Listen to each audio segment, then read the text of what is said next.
The moment my son opened his Christmas present, his tiny hands trembling with excitement, my mother smiled.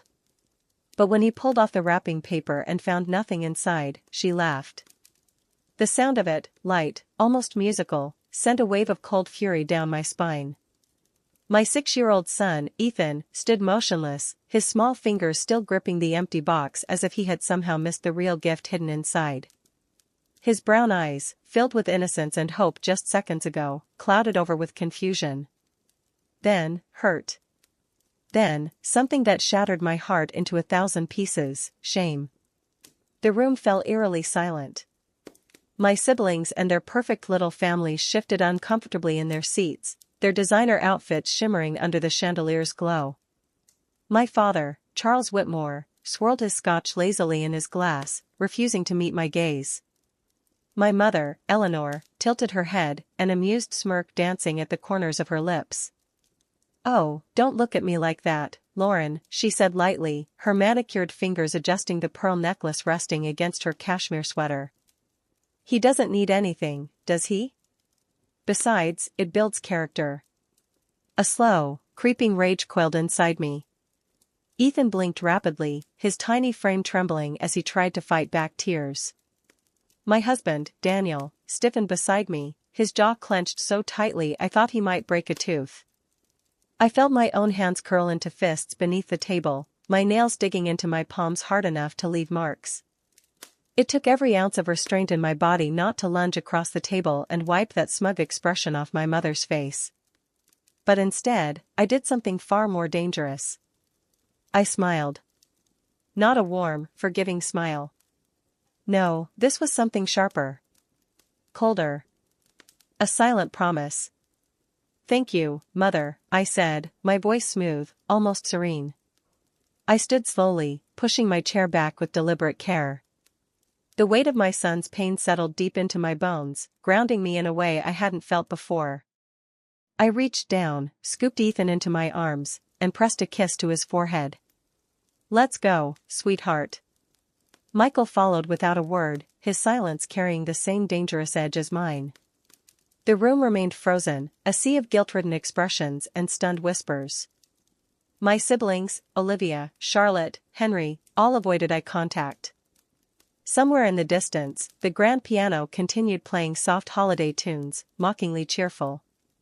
As I walked out of that house, into the cold winter air, I made a vow. They would pay for this. And by the time I was done, my parents, the ever-so-powerful Whitmores, would learn the hard way that when you humiliate a child, you destroy a family. 3 days earlier. Snowflakes drifted lazily past the windows of our modest colonial-style home, their delicate patterns melting as they touched the warm glass. Inside, the scent of cinnamon and pine filled the air, mingling with the comforting aroma of hot cocoa. The Christmas tree in the corner stood at a respectable 6 feet, decorated with handmade ornaments and twinkling lights that cast a soft glow over the living room. It wasn't grand, it wasn't extravagant, but it was ours. And it was filled with love. I watched as Ethan sat cross-legged on the floor, carefully tying a ribbon around a small gift box. His red sweater, his favorite one, the one he had picked out himself from Target, hung slightly loose on his tiny frame. His brown eyes shone with excitement as he held up the finished package. "Mom, do you think Grandma and Grandpa will like this?" he asked eagerly.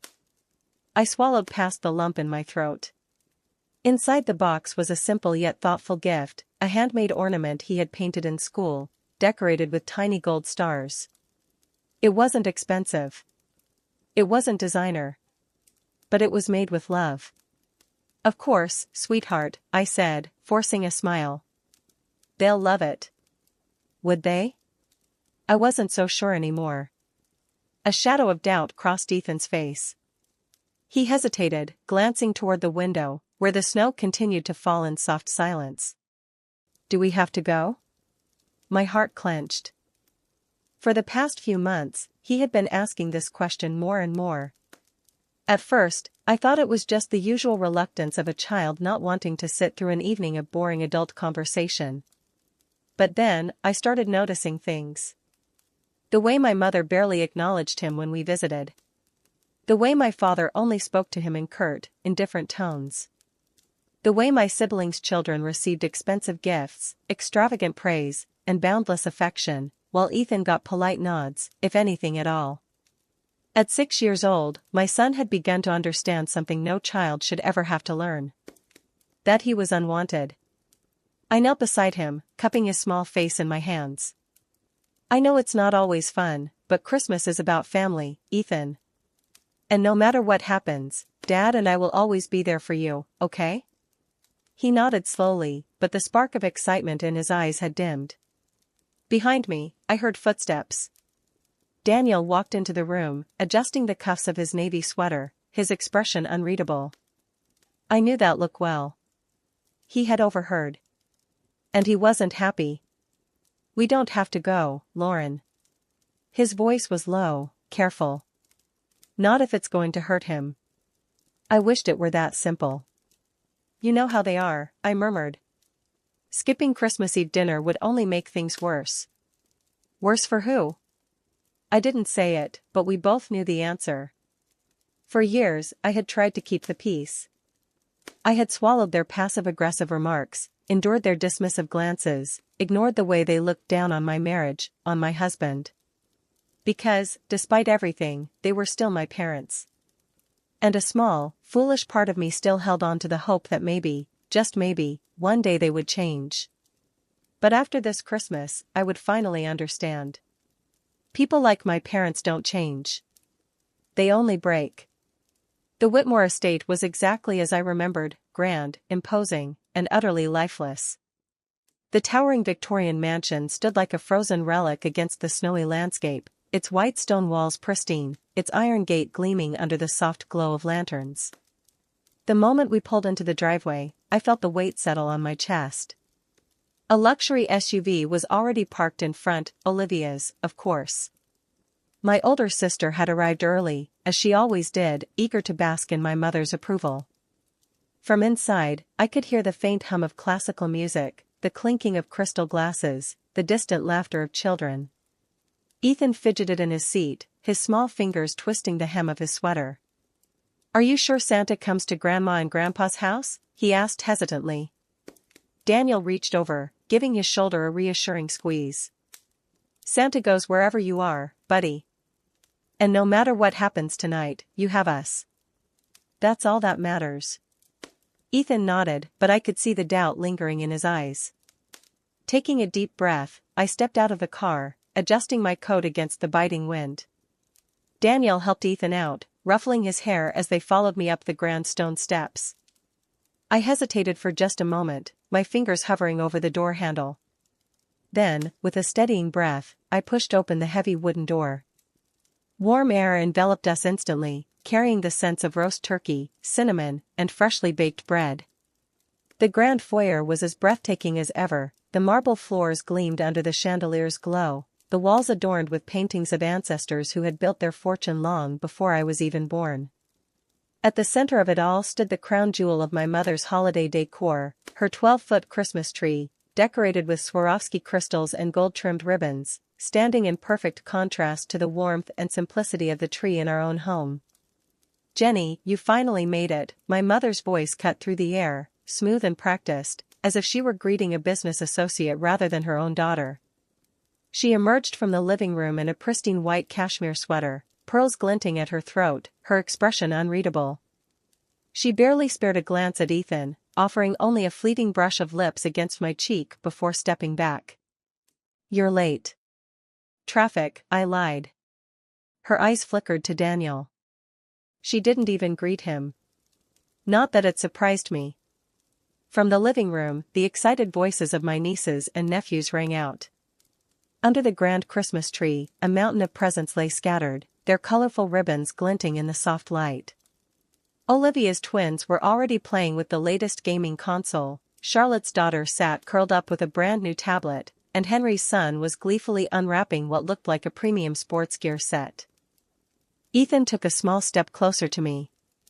Then, as if on cue, my father's deep voice boomed from the other room. "Merry Christmas, Patricia." Patricia. Not Lauren. My father still refused to acknowledge my married name. I should have been used to it by now. Ethan stiffened beside me, his small fingers tightening around mine. I squeezed back gently. "It's okay, sweetheart," I whispered. "Mom and Dad are here for you." Even as I said the words, I felt the gnawing unease curl tighter in my gut. Tonight would be different. Tonight, something was going to break. And by the end of it, my parents would finally learn the cost of their cruelty. The evening unfolded with the kind of forced pleasantries and hollow conversations that had defined every family gathering at the Whitmore estate. The grand dining room was a spectacle of excess, the long mahogany table set with pristine Wedgwood china, polished silverware, and crystal goblets filled with aged wine. Candlelight flickered against the towering floral arrangements, casting soft shadows across the gleaming marble floors. Everything was perfect, meticulously arranged to maintain an illusion of elegance and superiority. But beneath the surface, the tension simmered. Ethan sat quietly beside me, his small frame barely visible against the high-backed dining chair. His cousins chattered excitedly, bragging about their expensive gifts. Olivia's twins boasted about their gaming console, Charlotte's daughter proudly displayed her new tablet, and Henry's son rattled off statistics about his top-of-the-line sports gear. No one asked Ethan what he had gotten for Christmas. No one even acknowledged his presence. My mother sat at the head of the table, watching the conversation unfold with the same satisfaction she always did, as if her carefully curated family was nothing more than a reflection of her own accomplishments. Daniel attempted to engage in small talk, discussing a recent project at work, but my father merely grunted in response before turning his attention to Henry, seamlessly shifting the conversation to stock market trends and investment strategies.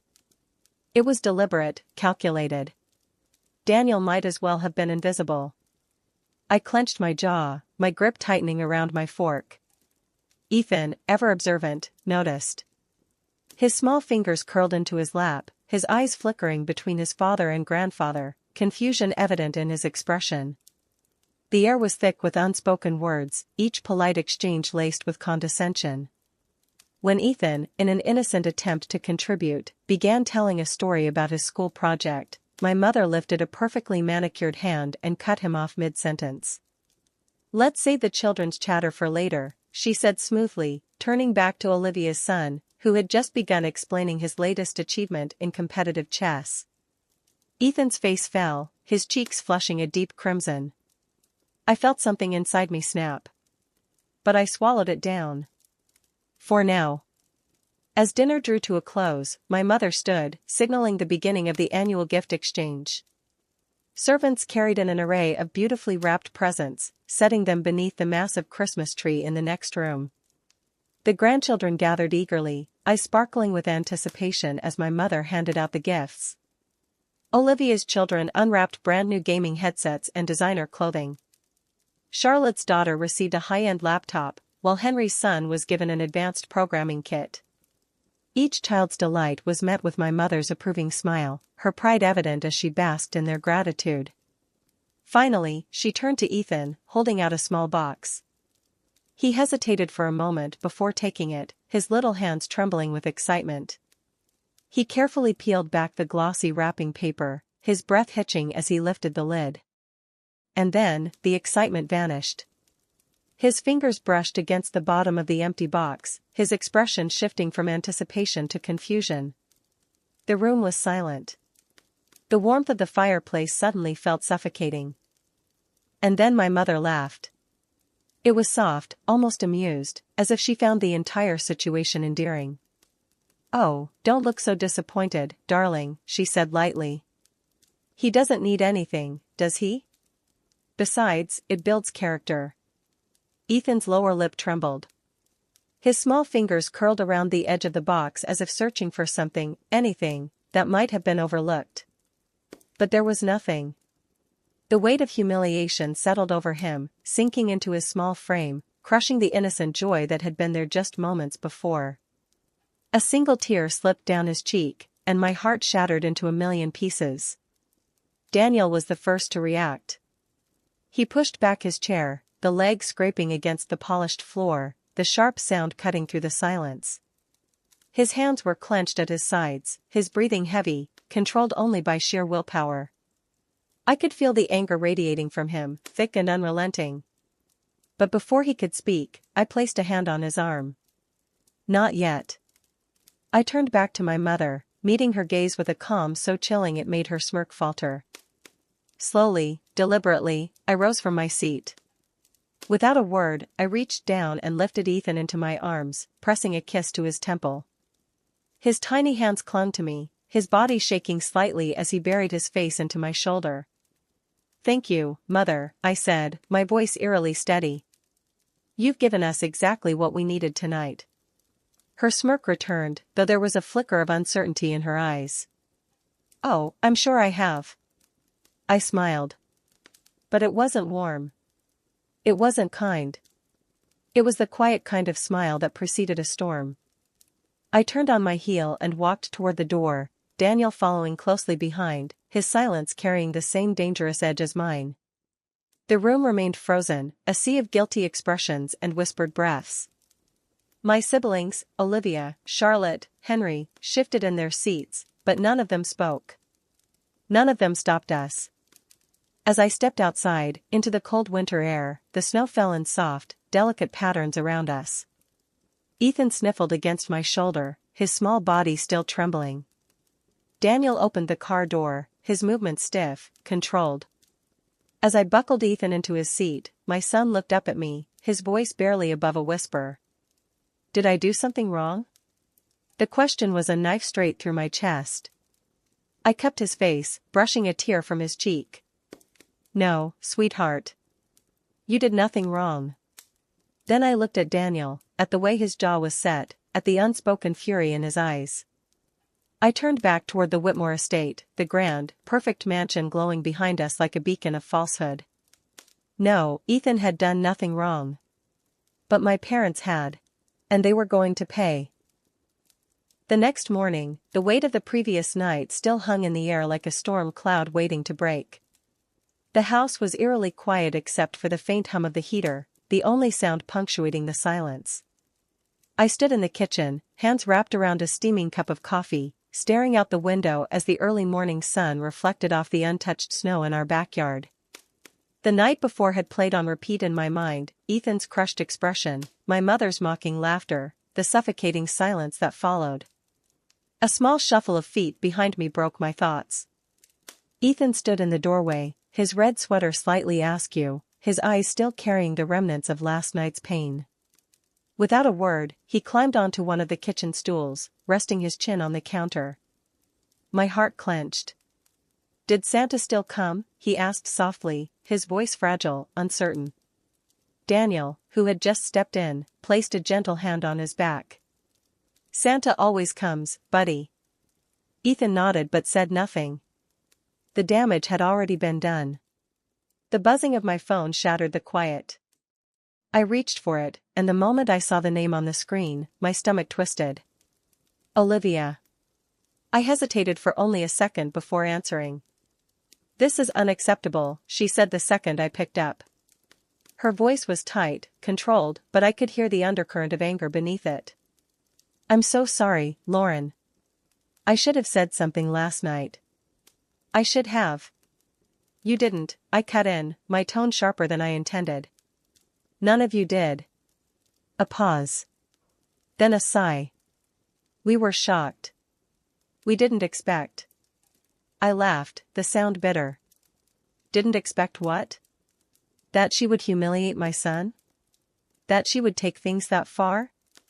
Don't act like this is new, Olivia. She's been doing this for years." Another pause. Then, softly, "You're right." That caught me off guard. Olivia never admitted when she was wrong. "I talked to Charlotte and Henry," she continued. "We're all furious. And honestly? We've had enough." I narrowed my eyes. "What do you mean?"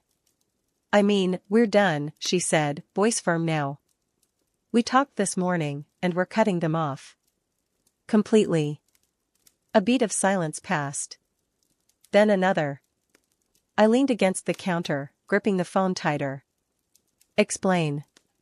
You know they rely on us, Olivia said matter-of-factly. The investments, the property maintenance, the social connections, everything that keeps them at the top? It's all because of us. We've been the ones making sure their lives run smoothly while they act like they're still untouchable. But after last night? No more. My mind raced. She wasn't wrong. My parents lived under the illusion of wealth, but in reality, their lavish lifestyle was only sustainable because we, their children, had been propping it up. Olivia and her husband covered their medical expenses, ensuring they had access to the best doctors. Charlotte handled all their legal affairs, from estate planning to property contracts. Henry managed their investments, keeping their finances afloat despite my father's increasingly reckless spending. And me? I had been responsible for their real estate dealings, maintaining their home and ensuring they never had to deal with the tedious realities of ownership. We had given them everything. And they had still chosen to tear one of us down. They think they're untouchable, Olivia continued, her voice colder now. Let's see how well they survive without us. A slow, creeping satisfaction spread through me. For the first time in my life, I felt something close to justice. What's the plan? I asked. By the afternoon, the wheels were already in motion. Olivia's first call was to their private physician. I'm sorry, she said in a tone dripping with artificial regret. But I won't be able to continue covering their medical transportation costs. Charlotte's next call was to their property maintenance company. We won't be renewing the contract, she informed them, making sure the notice was immediate. No more landscaping, no more house repairs, no more services that kept their estate in pristine condition. Henry handled the financial side, withdrawing from their investment accounts, effectively severing their access to the discretionary funds that had allowed them to maintain appearances. And me? I made one final call, to their country club. I'd like to cancel the automatic payments, I said smoothly. Effective immediately. The woman on the other end hesitated. Mrs. Whitmore has been a valued member for years. Are you sure? I'm sure. And just like that, the world my parents had built, the carefully crafted facade of power and prestige, began to crumble. The fallout was immediate. Within 24 hours, their world started to shrink. My mother's phone calls went unanswered, her invitations to luncheons ignored. At their next church gathering, the whispers started. People who had once fought for a seat at her table suddenly kept their distance, sensing the shift in power. My father, who had spent years boasting about his financial acumen, found himself struggling to keep up with even the most basic expenses. Without Henry managing their portfolio, poor decisions led to quick and devastating losses. But the biggest blow came when their home began to deteriorate. Without maintenance, small issues became big ones. The once pristine lawn grew wild, the carefully curated rose garden withered.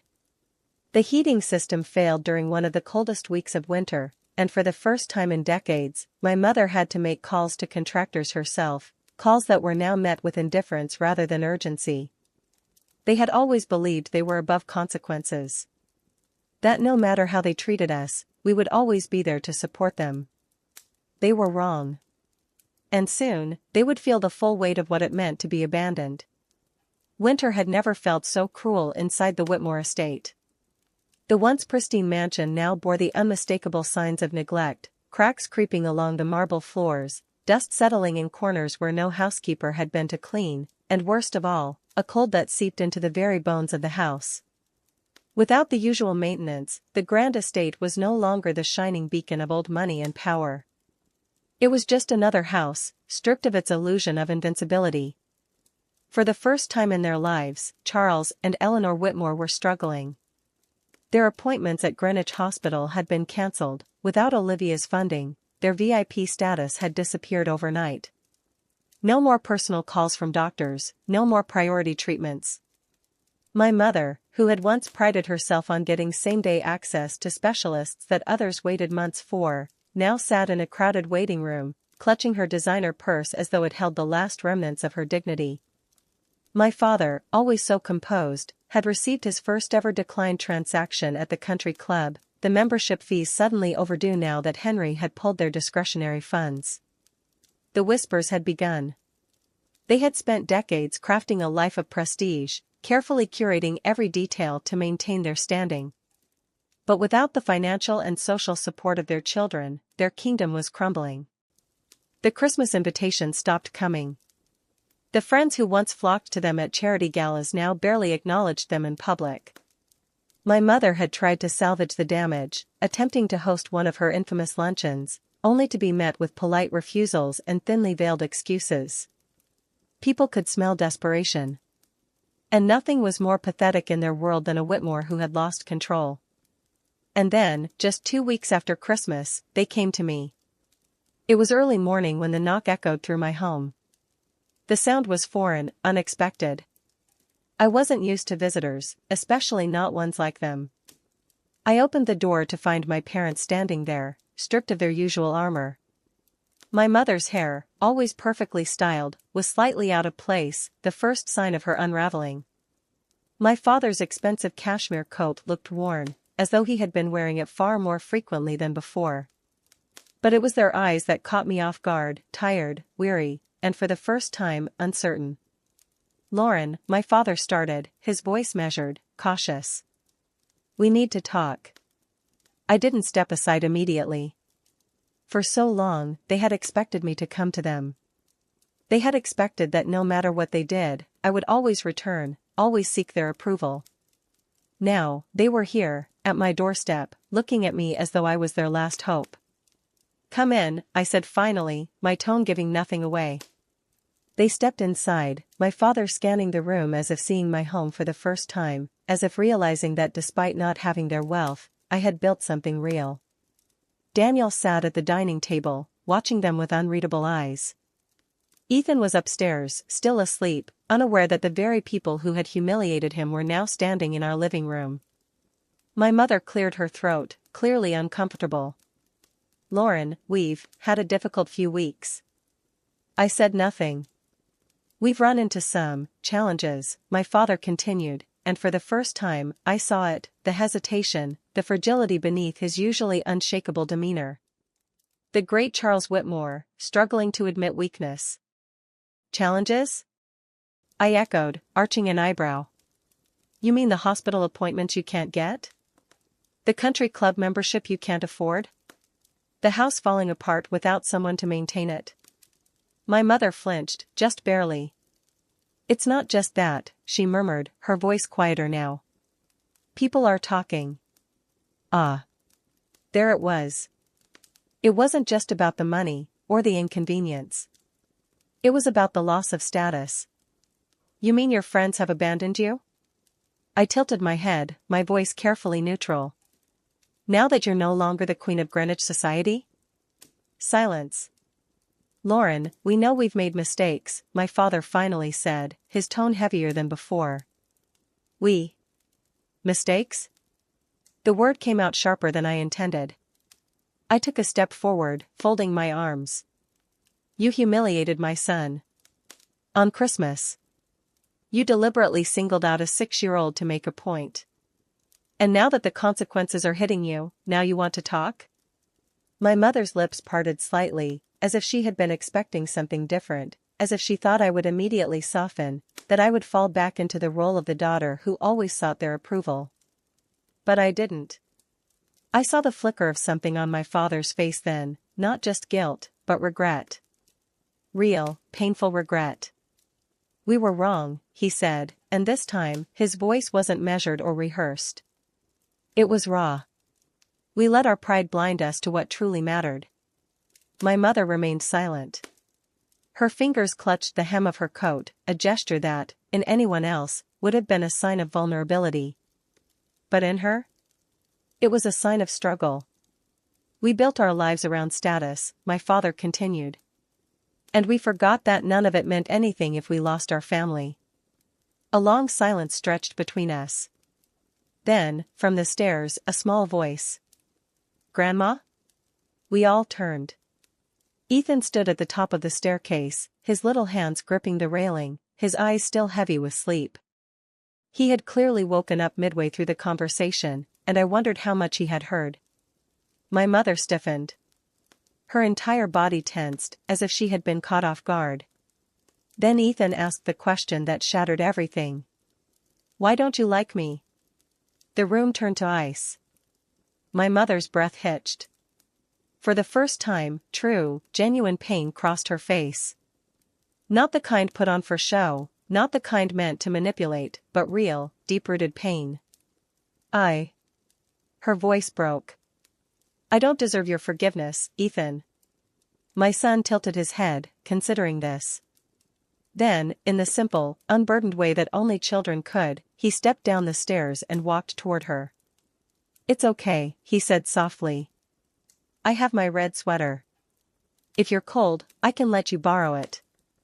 And just like that, the woman who had spent her entire life holding on to power crumbled.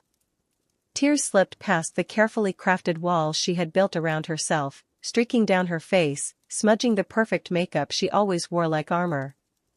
My father placed a hand on her shoulder, his own expression heavy.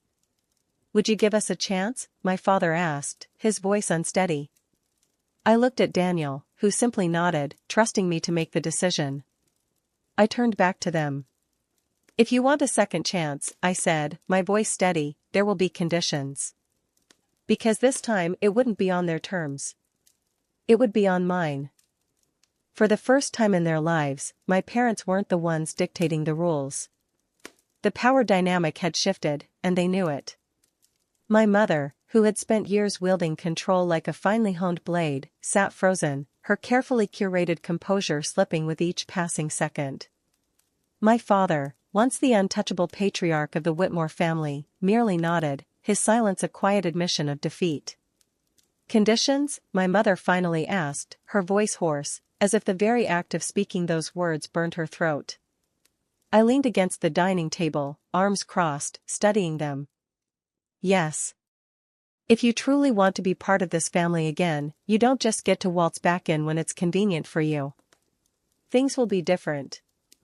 My mother opened her mouth, most likely to argue, but I held up a hand, stopping her. "First, there will be no more judgment. No more subtle insults, no more comparing Ethan to his cousins, no more treating Daniel like an outsider. If you can't respect my family, you have no place in it." My father nodded immediately, his expression tired but accepting. My mother hesitated, lips pressed tightly together, but after a long pause, she gave a small, almost imperceptible nod. "Second," I continued, "this relationship will not be one-sided. If you want to rebuild what you've broken, you have to put in the effort. That means showing up, not just for appearances, but because you genuinely care." My mother exhaled slowly, her hands clenching around the hem of her coat. "And what does that mean, exactly?" "It means no more grand gestures for the sake of reputation. No more charity events where you pretend to be the perfect mother and grandmother. If you want to see Ethan, you do it because you love him, not because you need to maintain an image." Something flickered in my mother's eyes. Guilt. Regret. The slow, painful realization that the world she had built was nothing more than a house of cards, and it had finally collapsed. "And finally," I said, voice steady, "you are no longer entitled to our support. Financially, socially, or otherwise. You'll stand on your own 2 feet. If you need help, you ask. But you do not expect it." My mother's head snapped up at that, her posture going rigid. That was the one thing she hadn't expected. Losing control over her children had been one thing. Losing the life of luxury she had become accustomed to? That was another entirely. "Lauren, be reasonable." "I am," I cut in sharply. "You have no idea how reasonable I'm being right now." A heavy silence settled over the room. My mother glanced at my father, as if searching for support, but he didn't argue. He just exhaled a deep breath and said, "We understand." Those 2 words sealed it. For the first time in their lives, Charles and Eleanor Whitmore had to start over. 3 months passed, and with them, the last remnants of my parents' once untouchable status. Their names no longer held weight in Greenwich's elite circles. Their invitations to high society events had long since dried up. The country club, which had once been their second home, had removed them from its membership roster. And without the silent financial backing of their children, they were forced to confront the realities of their situation. The Grand Whitmore estate, once the symbol of their power, had lost its luster. Without weekly maintenance, the once flawless garden had begun to grow wild, the perfectly manicured rose bushes now tangled with weeds. Inside, the once gleaming floors bore the scuffs of age, the grand chandelier now slightly dimmer without the meticulous upkeep of a full-time staff. The illusion of wealth had crumbled, leaving behind nothing but the bare bones of what once was. And yet, for the first time, they were learning how to live. My father, who had spent his entire life obsessing over wealth and prestige, had taken on a role as a volunteer bookkeeper at the local senior center. It wasn't paid. It wasn't glamorous. But there was something almost peaceful about the way he approached it now, his once meticulously styled hair now slightly unkempt, his designer suits replaced with more practical sweaters and slacks. My mother, once the queen of Greenwich's social scene, had been forced to step away from the world that had abandoned her. Instead of charity galas and country club luncheons, she now spent her afternoons at a small book club, a quiet gathering of women who didn't care about last names or bank accounts. For the first time, she was experiencing what it meant to have relationships not built on status, but on connection. I never knew conversations could feel this real, she had admitted once, almost reluctantly, as she helped me set the dinner table one Saturday evening. That was another change. They no longer hosted family gatherings at their mansion. Now, they came to ours. Every Saturday, without fail, they arrived, not as hosts, not as figures of power, but as family. And Ethan?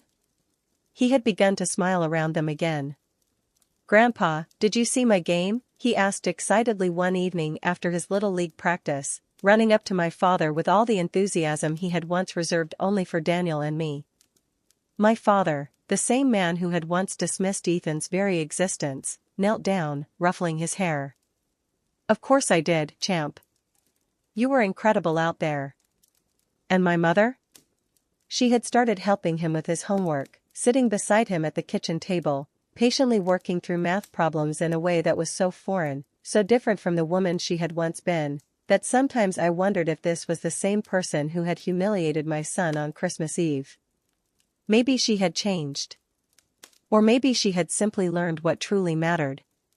One evening, as I stood at the sink washing dishes, I caught a glimpse of them outside. Ethan was in the garden, showing my parents how to care for the plants, his tiny hands demonstrating how to loosen the soil, how to water the flowers just right. My mother, her once perfectly manicured nails now covered in dirt, listened intently. My father, who had once scoffed at anything that wasn't related to finance or power, watched with a quiet reverence. I wiped my hands on a dish towel, leaning against the counter. Daniel stepped up beside me, following my gaze. "Did you ever think we'd see this day?" I exhaled a slow breath. "No. But I think, maybe it's enough." Daniel wrapped an arm around me, pressing a kiss to my temple. Outside, Ethan laughed as my mother accidentally knocked over a watering can, her gasp of surprise followed by a genuine, uninhibited laugh of her own. And maybe, just maybe, that was the real gift this year. The box my mother had once given my son had been empty. But now, it was full. Full of lessons learned. Full of the kind of love that money could never buy. "Doctor, are you telling me my husband tried to falsify our baby's DNA test?" Olivia Carter's voice trembled as she locked eyes with Dr. Vanessa Reynolds.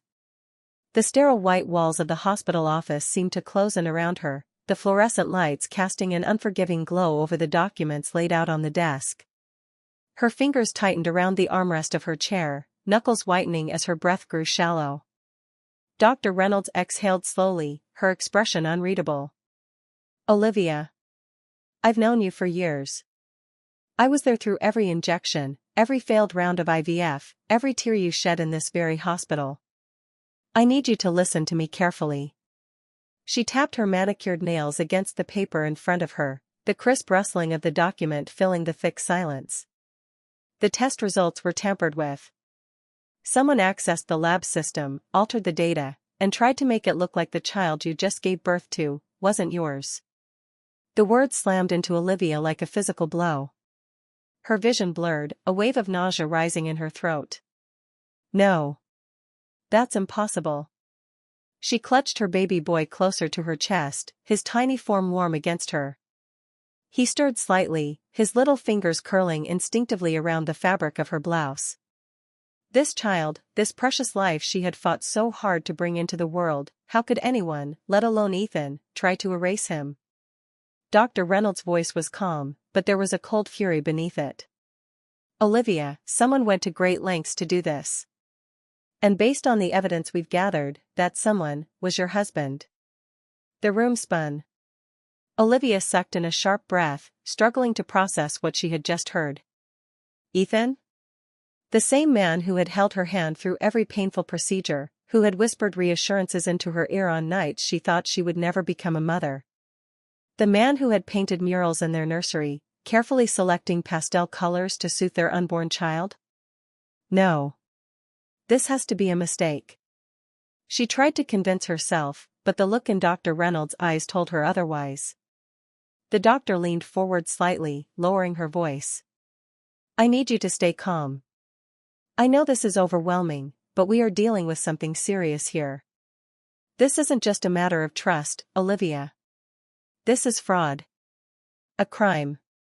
And if what we suspect is true, your husband didn't just want to cast doubt, he wanted to destroy you. The weight of those words settled heavily over Olivia. How did this happen? Her voice barely rose above a whisper. Dr. Reynolds hesitated before speaking. Let's start from the beginning. And just like that, Olivia's mind was pulled back to the moment she thought her life was perfect, the moment when she still believed in the man who had vowed to love her forever. Charleston, South Carolina. A city of charm, history, and whispered secrets behind grand antebellum homes. For Olivia Carter, it was the place where she had built a life she thought was perfect, a life that, looking back now, was nothing more than a carefully constructed illusion. It had all seemed so blissful just a few months ago. She could still remember that Sunday morning in late March, when the sunlight streamed through the towering stained-glass windows of St. Michael's Church. The air carried the scent of freshly bloomed magnolias as she walked through the courtyard, her emerald green maternity dress hugging her 8 months pregnant belly. Olivia. You look radiant. A warm voice called out. She turned to see Mrs. Henderson, one of the church elders, approaching with a smile. Not long now, the older woman beamed. How are the baby preparations coming along? Olivia smiled, resting a gentle hand on her belly. Almost ready. Just a few last-minute touches in the nursery. Beside her, Ethan Carter stood tall, dressed in a tailored navy suit. His hand rested protectively on the small of her back as he chuckled, exuding the effortless charm that had once drawn her to him. She's being modest. I think we've single-handedly funded every baby store in Charleston at this point. A round of polite laughter followed, and Olivia let herself bask in the warmth of the moment. For 7 years, she had prayed for this child. 7 years of doctor's appointments, injections, disappointments, and heartbreak. And now, finally, she was on the cusp of everything she had ever wanted. As the congregation settled into the pews, the pastor's voice rang through the historic church. Let us bow our heads in prayer, for the blessing of new life. Olivia closed her eyes, feeling the weight of Ethan's hand as he intertwined his fingers with hers. She had never felt more at peace. After the service, they dined at Charleston Grill, a tradition they had upheld for years. Ethan ordered the filet mignon, while Olivia opted for the chef's seafood special, teasing him about his predictable choices. Their conversation drifted to the upcoming birth, hospital bags, last-minute nursery adjustments, baby names. I trust you completely, Ethan said, reaching across the table to squeeze her hand. You're going to be an incredible mother. His words made her eyes sting. She had no reason to doubt him then. The rest of the day had been picture-perfect. A stroll down King Street, where Ethan had spent 20 minutes debating over which stuffed animal would be their child's first. He had finally settled on a white rabbit, pressing it into her hands with a grin. This one. It'll be his first friend. That night, Olivia sat in their bedroom, flipping through the pages of an old scrapbook. Each page held pieces of their journey, sonograms, hospital wristbands, photos of her holding up positive pregnancy tests with tear-streaked cheeks. Ethan had been there through it all. Hadn't he? She closed the album, pressing her palm against her belly. Please, let this happiness last. If only she had known what was coming. The night air in Charleston carried the faint scent of salt from the nearby harbor, a gentle breeze rustling the curtains of the open window. Olivia lay in bed, one hand resting on her belly, the rhythmic movement of her baby bringing her a quiet sense of comfort. Ethan lay beside her, scrolling through his phone, the dim glow illuminating his sharp features. She turned her head slightly, watching him. There had been something different about him lately, subtle, almost imperceptible shifts. He had been working later than usual. Coming home exhausted, distracted. Some nights, he would step out onto the balcony for long phone calls, speaking in hushed tones. When she had asked, he had simply kissed her forehead and murmured, "Just work, sweetheart. Nothing to worry about." And she had believed him. But that night, as she drifted into sleep, a strange thought crept into her mind. Why do I feel like something is slipping through my fingers? April 3rd, the night everything changed. It was still dark when Olivia woke to a sharp, sudden pain radiating from her lower abdomen. She gasped, gripping the sheets as another wave of pain hit her. A quick glance at the clock, 3:15 a.m. "Ethan," she whispered, nudging him urgently. "Ethan, wake up." He groaned, blinking groggily before registering the distress in her face. His drowsiness vanished in an instant. "Liv, what is it?"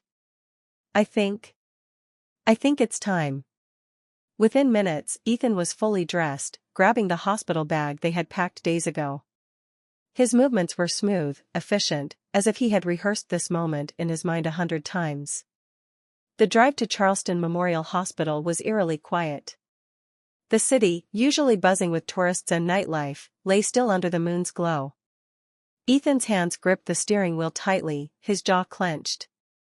"How far apart are they?" he asked, eyes flicking to her in the passenger seat.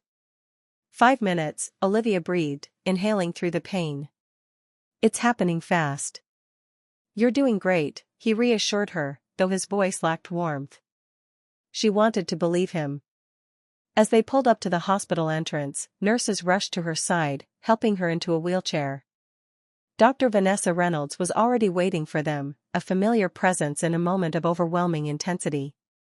"You've done well, Olivia," she said, checking her vitals. "Let's get you settled. It won't be long now." Through the haze of contractions, Olivia registered the details around her. The soft lighting of the private suite. The scent of antiseptic mingling with fresh linens.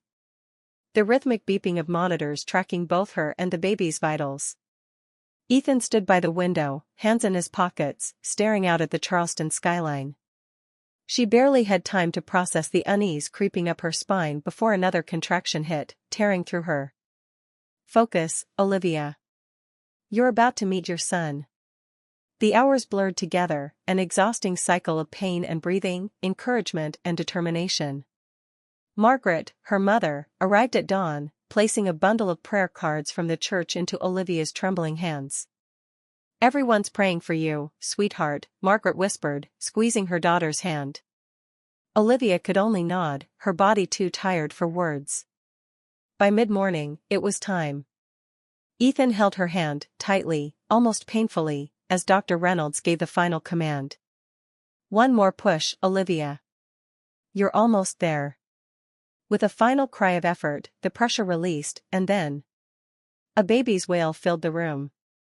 Tears streamed down Olivia's cheeks as her son was placed on her chest, his tiny body warm against her skin. She could feel his heartbeat, fast and steady, as she whispered, "My baby, my beautiful baby." The moment was perfect. Sacred. Until Ethan shattered it. "I need a DNA test. Right now." Silence. The nurses froze. Margaret let out a sharp gasp. Dr. Reynolds narrowed her eyes, her lips pressing into a thin line. Olivia, still holding her newborn, barely registered the words at first. Then, as if in slow motion, she turned her head toward Ethan. He was staring at the baby. But not with love. Not with awe. With cold, calculating suspicion. A chill spread through Olivia's veins. What did you just say?" she whispered, her voice barely audible. Ethan met her gaze, unflinching. "I want to confirm that this child is mine." The world around Olivia crumbled. The room turned deathly silent. The only sound was the soft, rhythmic beeping of the monitor and the faint cries of the newborn nestled against Olivia's chest. The warmth she had felt just moments ago, the overwhelming joy of holding her son for the first time, was now swallowed by a cold, creeping horror. She blinked, certain she had misheard. "What did you just say?" Her voice was barely more than a whisper. Ethan didn't flinch.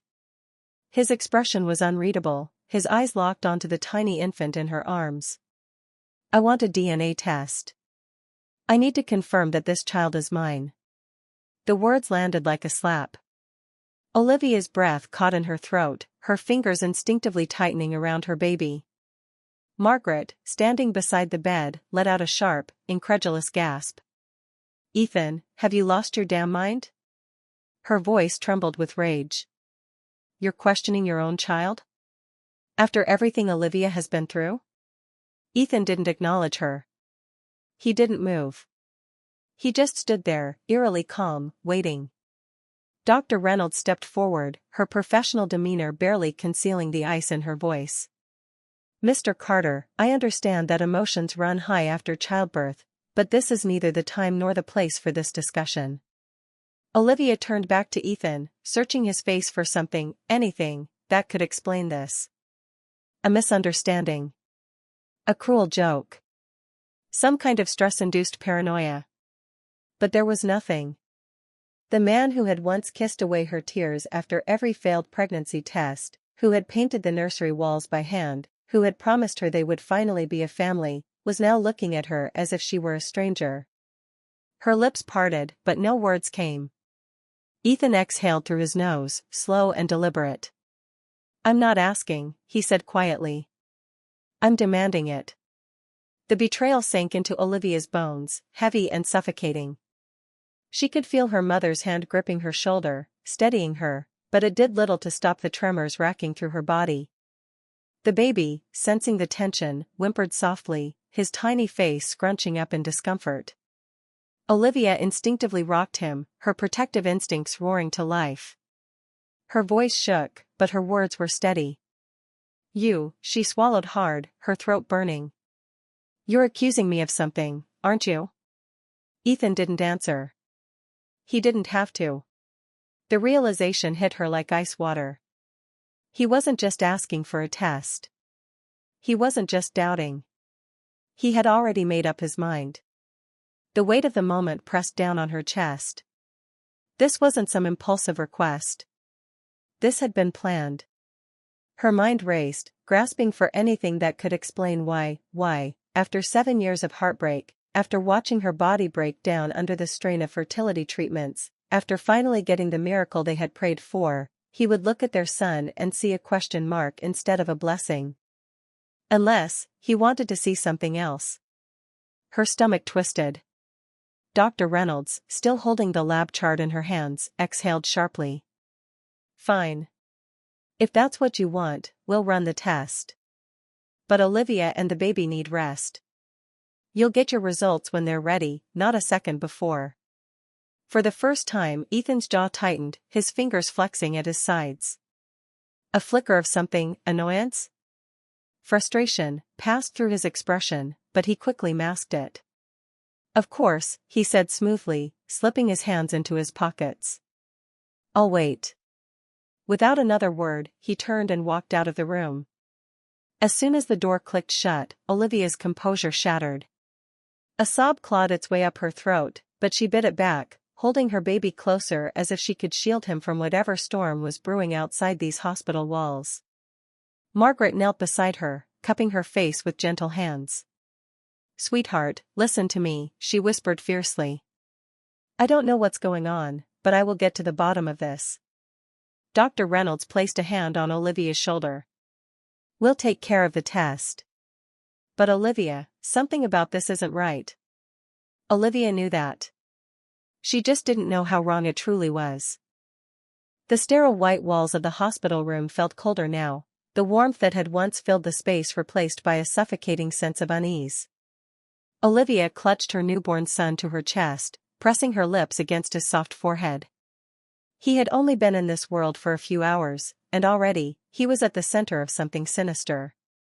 Margaret stood by the window, arms crossed tightly, her face twisted with fury. "That man has lost his damn mind," she muttered under her breath. "A DNA test? After everything you've been through?" Olivia swallowed hard, her throat raw.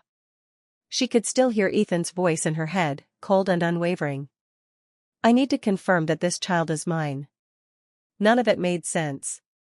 Dr. Reynolds, ever composed, flipped through the paperwork in her hands. "I've already sent the sample to the lab," she said. "We'll have results in a few days." A few days. The word sank like lead in Olivia's stomach. She had expected these first moments of motherhood to be filled with happiness, with exhausted laughter, with Ethan's arms wrapped around her as they marveled at the tiny life they had created together. Instead, she was waiting for a test to confirm what should have been unquestionable. The baby stirred against her, his tiny fingers curling against her hospital gown. Olivia forced herself to take a slow breath. "And you're sure," she said softly, "there's no mistake?" "The test will show that he's—" Dr. Reynolds' gaze softened. "Olivia, I was there through every step of this pregnancy. There is no doubt in my mind." And yet, Ethan had planted that doubt anyway. Margaret turned from the window, her expression dark. "You need to prepare yourself," she said quietly. "For what?" Margaret hesitated, then met her daughter's gaze. "For the possibility that Ethan already knows what the test will say." A chill ran down Olivia's spine. "What are you saying?" she whispered. "I'm saying that this isn't about him wanting to know the truth," Margaret said. "This is about him controlling the truth." The word settled heavily between them. Dr. Reynolds hesitated before speaking. "Olivia, if there's anything you haven't told me about Ethan, now is the time." Olivia shook her head, her pulse racing. "No. He was perfect. He was always perfect. Supportive, loving. He wanted this baby just as much as I did." Dr. Reynolds didn't look convinced. Margaret let out a slow breath. "Then tell me, Liv. When did he stop acting like it?" The question sent a shiver through her. She hadn't thought about it before, not really. But now, as she sat in that hospital bed, the weight of her mother's words pressing down on her, flashes of the past few months began piecing themselves together. The late nights at work. The sudden distractions. The way he had pulled away just enough for her to notice but not enough for her to question. And then, the way he had looked at their son. Not with awe. Not with love. With calculation. Olivia's grip tightened around her baby. Something was very, very wrong. The hospital room felt like a prison. Olivia barely noticed the soft hum of monitors or the occasional footsteps in the hallway. Her thoughts were trapped in a cycle of disbelief, anger, and something far worse, fear. Ethan knew. The way he had stood there, so unnervingly calm, so prepared, told her everything she needed to know. This wasn't a spur-of-the-moment doubt. This wasn't shock. This was premeditated. And the terrifying part? She had no idea why. Margaret sat beside her, arms crossed, eyes sharp with suspicion. "You need to be careful, Olivia." Olivia looked down at her baby, gently rocking him as he slept. "Careful of what?" Her mother's lips pressed into a thin line. "Of what he's planning." A fresh wave of nausea washed over her. What he's planning. Ethan had always been a calculated man, meticulous in everything he did. His business deals, his public image, his place in Charleston's elite. Nothing was left to chance. So why would he suddenly demand a DNA test unless he already had a plan in place? A plan that required making her look like the villain. Olivia's blood ran cold. Dr. Reynolds, who had remained quiet, exhaled slowly. I don't want to alarm you, but I did some digging. Margaret straightened in her seat. Digging? Dr. Reynolds placed a tablet on the bedside table and pulled up a document. A lab report. This is a copy of the original DNA test before it was processed, she explained. The one I personally verified before it went through the hospital system. Olivia's pulse quickened. And? Dr. Reynolds swiped her finger across the screen, revealing another set of data. This is what was sent back to me after the test was completed. Margaret leaned in, eyes narrowing. Even without medical expertise, it was obvious, the two results didn't match. What the hell? Margaret whispered. Olivia's grip on her son tightened. You're saying, someone changed the results? Dr. Reynolds nodded. Yes. And it wasn't a mistake. The weight of the moment settled over them, thick and suffocating. Margaret was the first to speak. Then that means someone tampered with the test before Ethan ever saw it, Dr. Reynolds finished. A deafening silence followed. Olivia felt her breath hitch. But why? Dr. Reynolds hesitated, then met her gaze. I think Ethan already knew the baby was his. Margaret let out a bitter laugh. That son of a, he knew, and he still put Olivia through this? Dr. Reynolds' expression darkened. He didn't just put her through this. He made sure there would be evidence that could be used against her. Olivia's heart pounded. Against me? Margaret inhaled sharply. Oh, God. Dr. Reynolds leaned forward, lowering her voice. I don't think Ethan wanted to prove the baby isn't his. I think he wanted to frame you for cheating. The world tilted. Olivia felt like the air had been sucked out of the room. Her fingers dug into the hospital blanket, knuckles white. No. No, this wasn't happening. This wasn't just doubt. This wasn't paranoia. This was an attack. Ethan had set her up. He had planned this. He had walked into that delivery room, knowing exactly what he was doing, with the full intention of destroying her. Her voice came out hoarse. Why would he do this to me? Margaret's hands trembled as she reached for Olivia's. Because if the DNA test said the baby wasn't his, you'd be accused of infidelity. Olivia's stomach churned. He'd have the perfect reason to divorce you, Dr. Reynolds added. And with infidelity on your record? He'd take everything. The house, the money, full custody of the baby. Olivia felt like she was going to be sick. Margaret's face twisted with rage. That bastard, he was never planning to stay, was he? Dr. Reynolds' jaw tightened. No. He was planning an exit strategy. Olivia's mind reeled. 7 years. 7 years of love, of struggle, of heartbreak and healing. Had any of it been real? Had Ethan ever truly wanted this family? Or had he always planned to walk away? Margaret's voice broke through her spiraling thoughts. We have to fight back. Dr. Reynolds nodded. And we start by exposing the truth. A new resolve settled over Olivia. Her fear didn't vanish, but it shifted. If Ethan thought she would just sit back and let him destroy her, he had made a fatal mistake. He wanted war? She would give him hell. The weight of the revelation pressed down on Olivia's chest like a boulder. Ethan had orchestrated all of this. He had walked into that delivery room with a plan, not a doubt. And if Dr. Reynolds hadn't caught the tampered results, he would have succeeded. Her fingers curled into fists. He wanted her to look like the villain. He wanted to take everything from her. Margaret's voice was sharp with fury. So what do we do now? Dr. Reynolds didn't hesitate. First, we report this to hospital security. The system logs will show who accessed the test results. If we can prove that the data was altered, we'll have something solid. Olivia swallowed hard, her grip tightening around her baby. And Ethan? Margaret's expression darkened. We hit him before he hits you. Dr. Reynolds nodded. If Ethan thought he could control this, we need to take that control away from him. Olivia, you need to be careful. The moment he realizes the truth isn't on his side, he'll find another way to twist it. A shiver ran through Olivia's spine. She had spent years trusting this man, believing in him. She had pictured him in every milestone of their son's life, his first steps, his first words, school drop-offs, family vacations. Now, the thought of Ethan holding their child made her sick. Margaret straightened. I'll call our lawyer. Olivia's stomach churned. But I don't have any evidence yet. Margaret's eyes were steely. We will.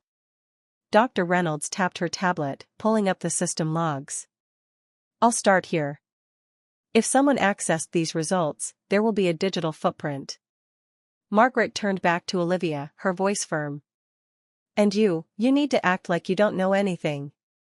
If Ethan suspects you're onto him, he'll cover his tracks. Olivia exhaled shakily. Pretend like I don't know? Pretend like I'm still the trusting wife? The thought made her want to scream, but she forced herself to nod. Okay. She looked down at her baby, sleeping peacefully in her arms. He had no idea what was happening around him, no idea that his father had already tried to erase him. She leaned down and pressed a kiss to his soft cheek. I won't let him take you from me. Margaret squeezed her shoulder. You're stronger than him, Olivia. He underestimates you. Maybe he did. And maybe that would be his greatest mistake. 48 hours later. Olivia sat on the edge of the hospital bed, trying to steady her nerves as Dr. Reynolds stepped into the room, a folder clutched in her hands. She knew before the doctor even spoke. The results are in. Margaret, sitting beside her, exhaled sharply. And? Dr. Reynolds' expression was grim. The baby is biologically Ethan's. There was never a question about that. A bitter laugh bubbled in Olivia's throat. Of course there wasn't. Because this was never about doubt. This was about control. Dr. Reynolds continued, flipping open the folder. But that's not the most important part. She turned the folder around, showing a screen capture of the hospital's system logs. Here's where the test results were first processed. And here, she tapped lower on the page, is where someone accessed the system in the middle of the night. Olivia leaned forward, her breath catching. Who? Dr. Reynolds' gaze sharpened. A male figure was seen entering the lab around 11:30 p.m., the night after the test was submitted. The security footage isn't the clearest, but we ran the logs. The system was accessed from an external source. Margaret tensed. An external source? Dr. Reynolds nodded. The login came from a device registered to Ethan Carter's company. The room fell into silence.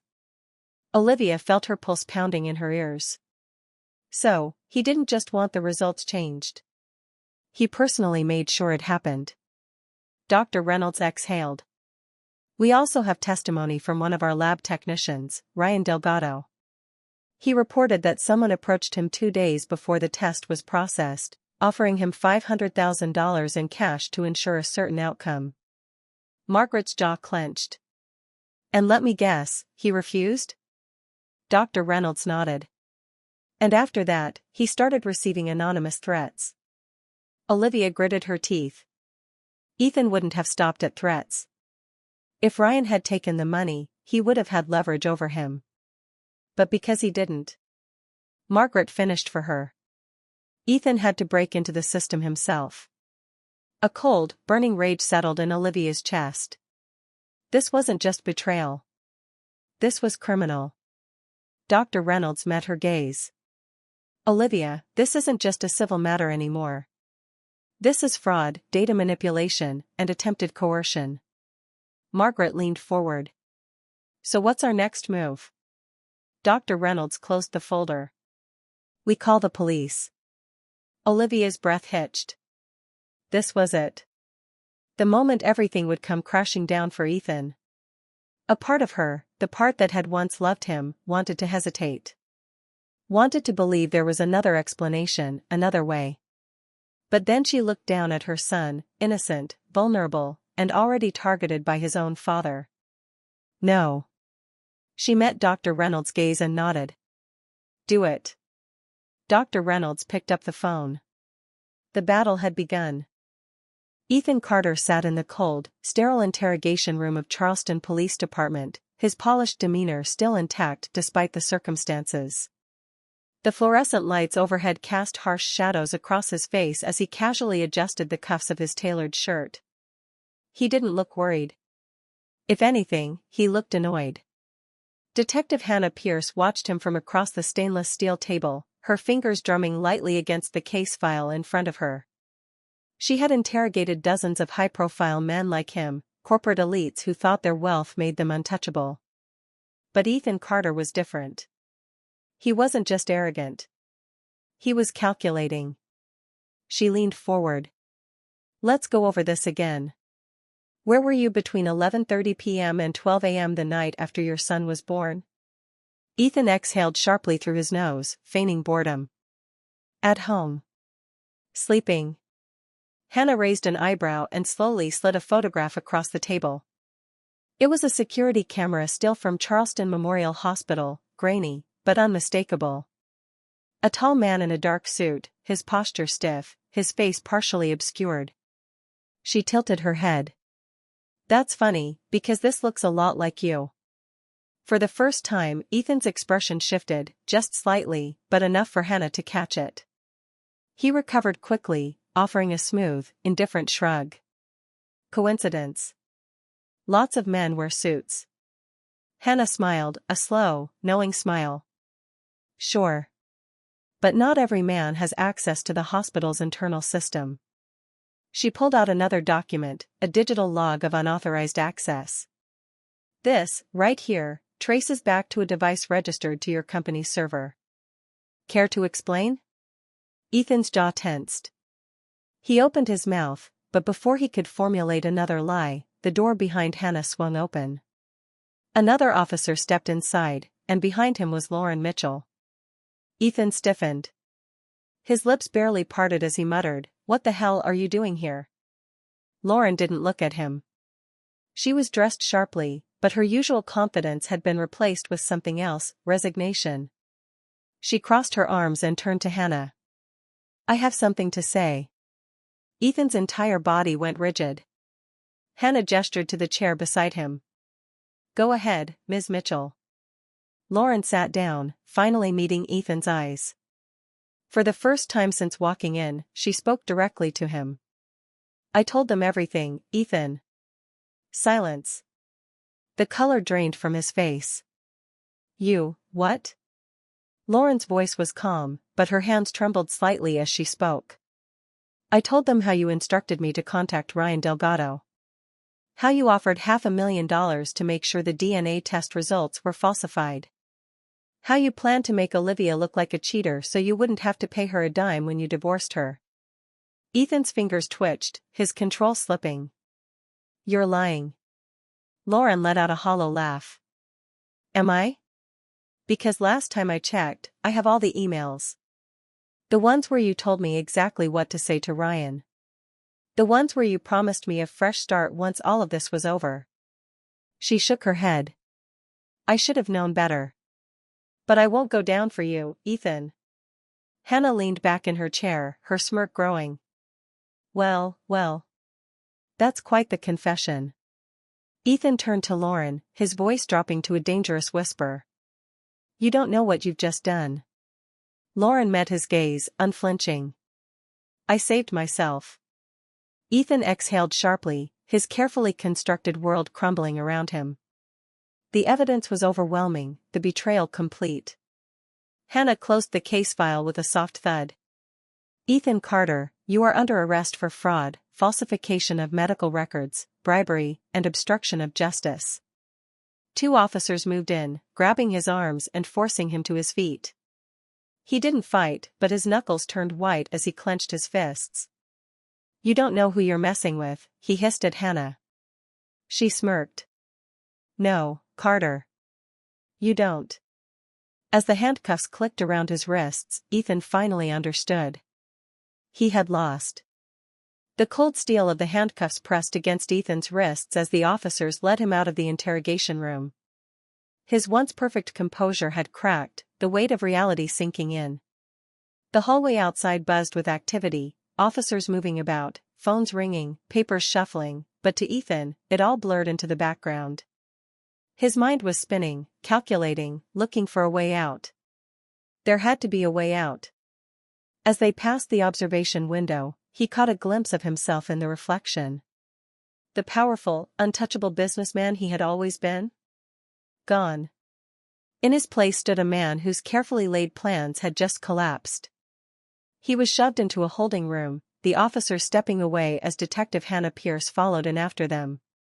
She leaned casually against the metal table, arms crossed, watching him like a predator that had already won. "You know," she said, her voice almost amused, "I've dealt with a lot of men like you, Carter. Smart. Wealthy. Think they're always a step ahead." She tilted her head. "But you made one crucial mistake." Ethan forced himself to meet her eyes. "And what's that?" Hannah smirked. "You underestimated your wife." The words landed heavier than he expected. For years, Olivia had been the perfect partner, loyal, trusting, believing in him without question. She had never doubted him, never once suspected what he was capable of. That had been his greatest advantage. And now, it was the very thing that had destroyed him. A knock on the door interrupted the moment. An officer stepped inside, handing Hannah a document. She skimmed it, then let out a satisfied sigh. "Well," she said, tossing the paper onto the table, "looks like you've got more problems than you thought." Ethan narrowed his eyes but said nothing. "That's a warrant," she continued. "Your bank records. Offshore accounts. The $5 million you tried to move out of the country? Yeah, that didn't go unnoticed." She gave him a mockingly sympathetic look. Divorce courts don't tend to like it when a husband tries to hide assets before serving his wife with false adultery claims. Ethan's jaw clenched. "And let's not forget the bribery charges." She flipped the document over, tapping a highlighted section. "Ryan Delgado's statement, along with the security footage, proves you attempted to falsify medical records. That's a federal offense." He inhaled slowly through his nose, his mind scrambling. This couldn't be happening. He had planned everything perfectly. He had made sure there were no loose ends. Except for Lauren. His gaze flickered toward the door. She was out there somewhere, free, walking away from this unscathed. He had trusted her. He had given her everything she asked for. And in the end, she had betrayed him faster than Olivia ever could have. "One last thing," Hannah said, straightening. "Since you were so worried about proving paternity." She slid another document toward him. "Here's the final DNA test. Turns out, you are the father." Ethan didn't move. Didn't blink. Didn't breathe. For the first time, the reality of what he had done hit him completely. He hadn't just tried to frame Olivia. He had tried to erase his own child. Hannah studied him for a moment, then shrugged. "I gotta say, Carter, for a man who wanted to control everything, you sure lost control of this." With that, she knocked on the door, signaling the officers. Ethan barely registered the click of the cuffs tightening before he was pulled to his feet. As they led him down the hallway, the world outside moved on without him. His name would be all over the news by morning. His career? Ruined. His money? Seized.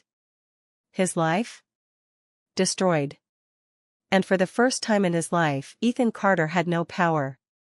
2 years later. The warm spring air drifted through Olivia Carter's backyard, carrying the scent of magnolia blossoms. The sun cast golden light over the neatly kept garden, where a 2-year-old boy giggled as he ran through the grass, his tiny feet kicking up soft tufts of earth. Matthew, slow down, sweetheart, Olivia called from the veranda, laughing as her son ignored her and dashed toward the flower beds. He was happy. Carefree. Unburdened by the past. Olivia leaned back in her chair, sipping her tea as she watched him. The past 2 years had been a journey, healing, rebuilding, rediscovering herself. It hadn't been easy. There had been court battles, media scandals, endless questions. But in the end, she had won. Ethan was serving a 10-year sentence. His company had cut all ties with him, his name had been dragged through every newspaper in Charleston, and he had nothing left. Lauren had disappeared, rumors said she had moved to Miami, starting over somewhere far away from the mess she had helped create. And Olivia? She was finally free. Margaret stepped onto the veranda, a knowing smile on her lips. He's got your stubbornness, you know. Olivia smirked. God help me. Matthew stumbled, then picked himself up with a determined little huff. Olivia's heart swelled. She had been afraid once. Afraid that Ethan had taken too much from her, that she wouldn't be able to rebuild. But sitting here, watching her son, she knew the truth. She hadn't lost anything. Ethan had. She set down her cup and stood, stepping into the sunlight as Matthew ran toward her, his arms outstretched. She lifted him easily, spinning him around as his laughter filled the air. For the first time in years, she felt light. She pressed a kiss to her son's forehead, then whispered. You tried to destroy me, Ethan. But in the end, you only destroyed yourself. The wind rustled through the trees, the scent of spring thick in the air. And with that, Olivia Carter walked forward, never looking back.